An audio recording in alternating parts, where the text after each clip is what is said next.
Welcome to Samba Samba. Enjoy the video. In this video, I will explain how to jack a Porsche Macan safely. Before you begin, ensure your Macan is on a flat, level surface. Always engage the parking brake and place wheel chocks on the wheels that will remain on the ground. Safety is paramount, so never work under a vehicle supported only by a jack. Always use two sturdy jack stands to secure the vehicle once it's lifted, providing a stable and secure base for any work you need to perform. For the front of your Macan, you'll find the jacking points located just behind the front wheels. These are reinforced pads designed to safely bear the vehicle's weight. Carefully position your floor jack directly under one of these pads. Once aligned, slowly and steadily begin to raise the vehicle.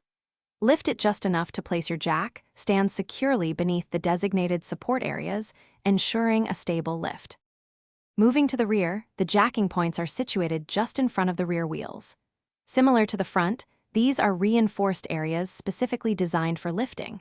Take your time to properly align your floor jack, ensuring the saddle makes full and even contact with the jacking pad.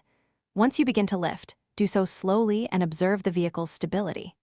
After reaching the desired height, place your jack stands under the appropriate support points. Once your Macan is lifted, carefully position your two jack stands under the vehicle's designated support points, typically near the jacking pads. Slowly lower the vehicle onto the jack stands, ensuring it settles firmly and stably. Before working, give the vehicle a gentle shake to confirm its stability. When finished, raise the vehicle slightly with the jack, remove the stands, and then slowly lower the Macan completely to the ground. Thanks for watching. Consider subscribing if we helped you.